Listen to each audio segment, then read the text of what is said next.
بسم اللہ الرحمن الرحیم۔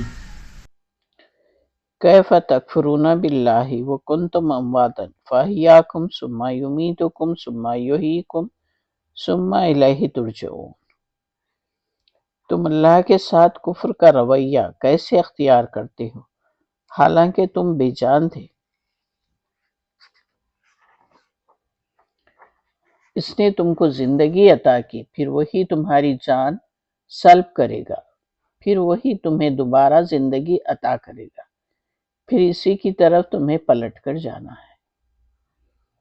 هو الذی خلق لکم ما فی الارض جمیعا ثم استوی الی السماء فسواہن سبع سماوات وہو بکل شیء علیم۔ وہی تو ہے جس نے تمہارے لیے زمین کی ساری چیزیں پیدا کی، پھر اوپر کی طرف توجہ فرمائی اور 7 آسمان استوار کیے، اور وہ ہر چیز کا علم رکھنے والا ہے۔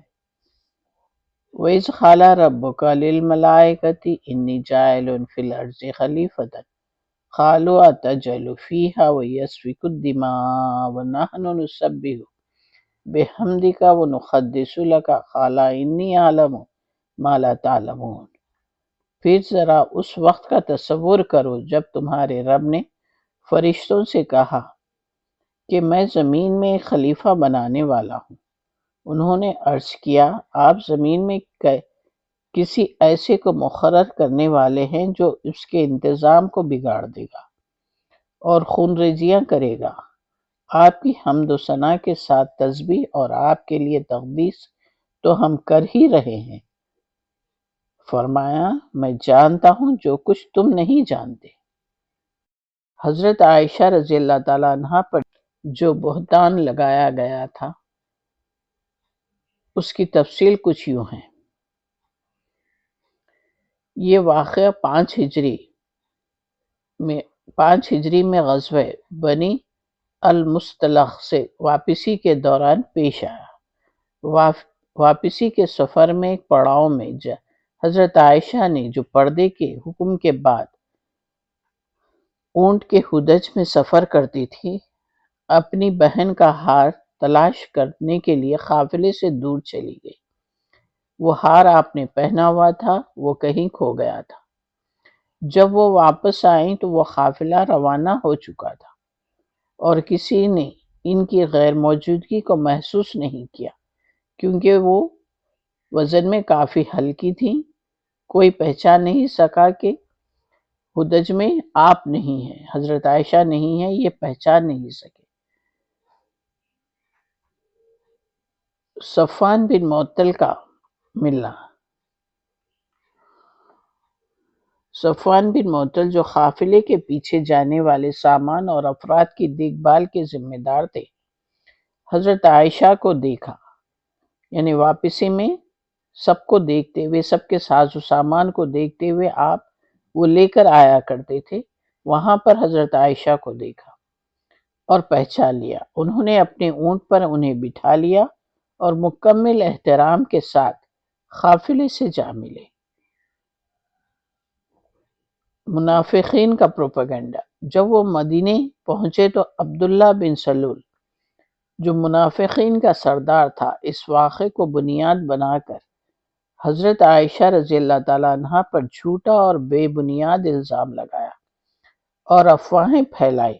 پروپیگنڈے میں کچھ سادہ لو مسلمان بھی شامل تھے۔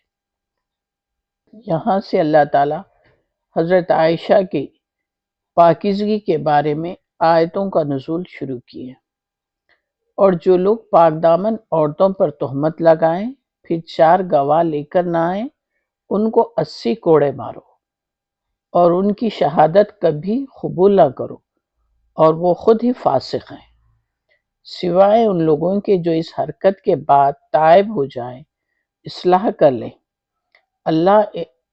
اللہ ضرور ان کے حق میں غفور و رحیم ہے۔ جو لوگ یہ بہتان گھڑ لائے ہیں، وہ تمہارے ہی اندر کا ایک ٹولہ ہے۔ اس واقعے کو اپنے حق میں شر نہ سمجھو، بلکہ یہ بھی تمہارے لیے خیر ہی ہے۔ جس نے اس میں جتنا حصہ لیا، اس نے اتنا ہی گناہ سمیٹا۔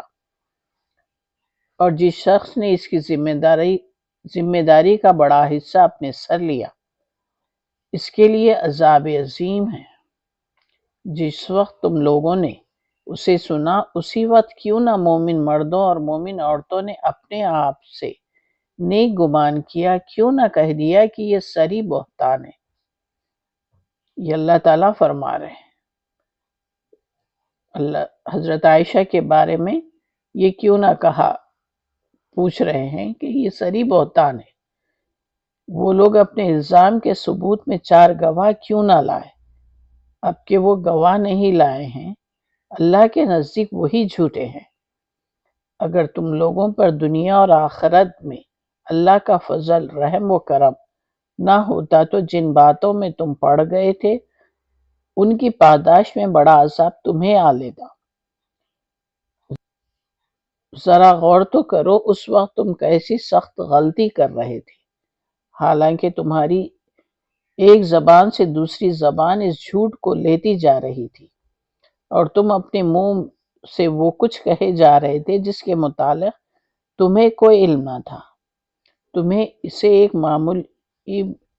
اسے ایک معمولی بات سمجھ رہے تھے، حالانکہ اللہ کے نزدیک یہ بڑی بات تھی۔ کیوں نہ اسے سنتے ہی تم نے کہہ دیا کہ ہمیں ایسی بات زبان سے نکالنا زیب نہیں دیتا۔ سبحان اللہ، یہ تو ایک بہتان عظیم ہے۔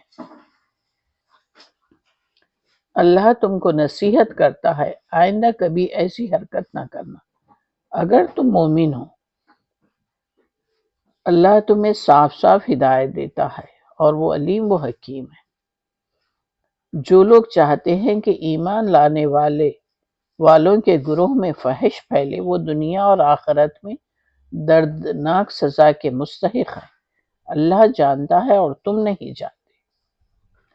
اگر اللہ کا فضل، اس کا رحم و کرم تم پر نہ ہوتا اور یہ بات نہ ہوتی کہ اللہ بڑا شفیق و رحیم ہے، تو یہ چیز جو ابھی تمہارے اندر پھیلائی گئی ہے بدترین نتائج دکھا دیتی۔ یہ ساری باتیں اللہ تعالیٰ اپنے بندوں سے کر رہے ہیں، رسول اللہ کو اور سارے صحابہ کو بتا رہے ہیں، اور جو بھی حضرت عائشہ پر الزام لگائے تھے ان سب کو بتا رہے ہیں۔ اے لوگوں جو ایمان لائے ہو، شیطان کے نقش قدم پر نہ چلو۔ اس کی پیروی کوئی کرے گا تو وہ تو اسے فحش اور بدکاری ہی کا حکم دے گا۔ اگر اللہ کا فضل اور اس کا رحم و کرم تم پر نہ ہوتا تو تم میں سے کوئی شخص پاک نہ ہو سکتا، مگر اللہ ہی جسے چاہتا ہے پاک کر دیتا ہے۔ اللہ سننے والا ہے اور جاننے والا ہے۔ اس لیے ہم سب کو چاہیے کہ کسی پر بھی الزام لگانے سے پہلے، بہتان لگانے سے پہلے بات کی حقیقت کو جان لیں، تحقیق کر لیں، اس کے بعد کسی بھی انسان پر الزام لگائیں۔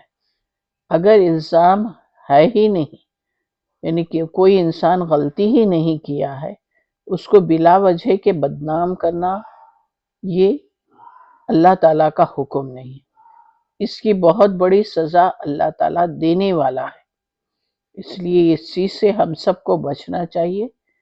کسی بھی پاک دامن عورت کو اس طریقے سے بدنام کرنا بہت بڑا گناہ عظیم ہے۔